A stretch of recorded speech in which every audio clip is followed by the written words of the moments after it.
The life of a Pokemon is not a good one. They're brutally beaten and captured by trainers who keep them in tiny balls. From then on, they will be burnt, frozen, paralyzed, poisoned, and a million other horrible things, all so some loser children can win some badges. But even among Pokemon, some are far more miserable than the others. Here are the 10 most miserable creatures in Pokemon. Number 10, Eggweb. It has a soft and bouncy body. Once it starts bouncing, it becomes impossible to stop. Eggweb looks like the happiest, most joy-filled Pokemon creature ever. And it very well might be, for the precious few moments of its life that it's still that is. Because the second it bounces forever. In total defiance of Newton's laws, its whole life is a constant, perpetual motion that is wholly unstoppable, like some terrible amusement park ride that never ends. Number 9, Snorlax. It is not satisfied unless it eats over 880 pounds of food every day. When it is done eating, it goes promptly to sleep. Finding 880 pounds of food per day would be an impossible task for any able-bodied person, let alone a wildly overweight animal that has no known food sources. Although seriously, what do Pokemon eat? Fruits and vegetables? I mean, if they eat meat, would that mean they eat each other? And once it eats this insane amount of food every day, it collapses wherever it finds itself, leaving passing trainers 2 options. Beat it to the edge of death, or capture it and use it as a slave fighter. Number 8, Nosepass. If 2 of these meet, they cannot get too close because their noses repel each other. Its nose is a magnet. As a result, this Pokemon always keeps its face pointing north. Nosepasses can only look north. Imagine only being able to face one direction for your entire life. What's probably worse, Nosepasses can't ever get close enough to have a conversation or a hug, or God forbid they attempt an Eskimo kiss, which would actually be double impossible, given they can never face each other because that would require one of them to be facing south. But worse, this makes the act of lovemaking impossible unless they have extraordinarily long genitals that would also have to be on, like, the sides of their bodies. And really, the less we think about Pokemon genitalia, the better. Number 7, Magikarp. Magikarp is a pathetic excuse for a Pokemon that is only capable of flopping and splashing. This behavior prompted scientists to undertake research into it. It is virtually worthless in terms of both power and speed. It is the most weak and pathetic Pokemon in the world. It is said to be the world's weakest Pokemon. No one knows why it has managed to survive. For no reason, it jumps and splashes about, making it easy for predators like Pidgeotto to catch it mid-jump. Wow.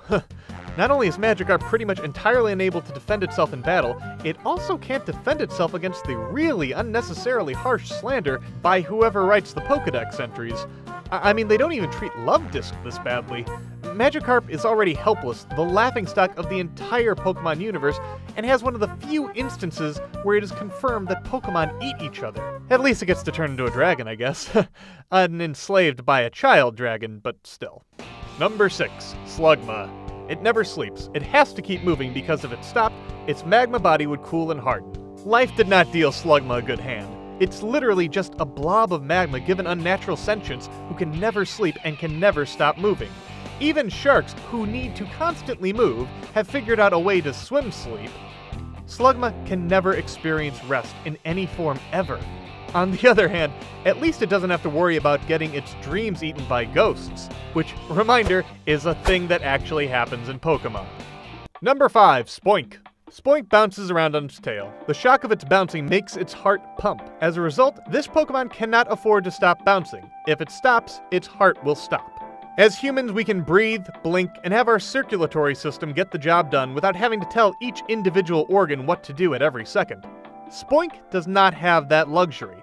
It needs to constantly bounce on its own tail just to keep its heart beating, like the least efficient, most frustrating pacemaker ever conceived. If it sleeps, it dies. If it rests, it dies. If it bounces too slow, it probably passes out. And if it bounces too fast, it could have a heart attack.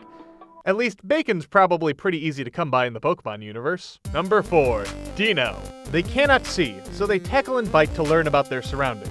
Their bodies are covered in wounds. Blind people have it bad, but at least they have the common sense to get walking sticks, seeing eye dogs, and use Braille to try to make do with everyday life. Dino does not seem to know how to adjust to blindness, and has decided to fling itself and snap its jaws at everything in an attempt to get by. Given that its entire body is covered in wounds constantly, to the point where it's part of one of its physical descriptions, it must be pretty miserable. Blind and in pain at all times. If only someone would give it a haircut. Number 3, Psyduck. Always tormented by headaches, it uses psychic powers, but it is not known if it intends to do so. Well, Psyduck's life sucks. Not only is it constantly wrecked by migraines, likely caused by a brain tumor or some other horrible brain ailment, but it has powers that it uses even though it doesn't mean to. It could be constantly zapping the minds of its loved ones and not even realize it. And the only possible hope for these poor creatures is to be enslaved by a parentless 11-year-old and battled until it evolves into Golduck. And then, if it's real lucky, it'll be put into a computer for the rest of its life, where it won't be using psychic brain blasts unwillingly, and the headaches can finally end. Number 2, Electrode. It stores electric energy under very high pressure. It often explodes with little or no provocation. Are you without limbs? Are you teetering on the edge of explosive death, which can happen for any or no reason at all, which also happens to be your signature move in combat? Well, you might be an Electrode.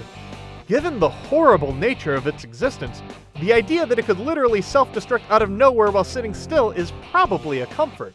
And who knows, maybe it'll take down a Mr. Mime with it. Number 1, Parasect. A host-parasite pair in which the parasite mushroom has taken over the host bug. Prefers damp places. When nothing's left to extract from the bug, the mushrooms on its back leave spores on the bug's egg.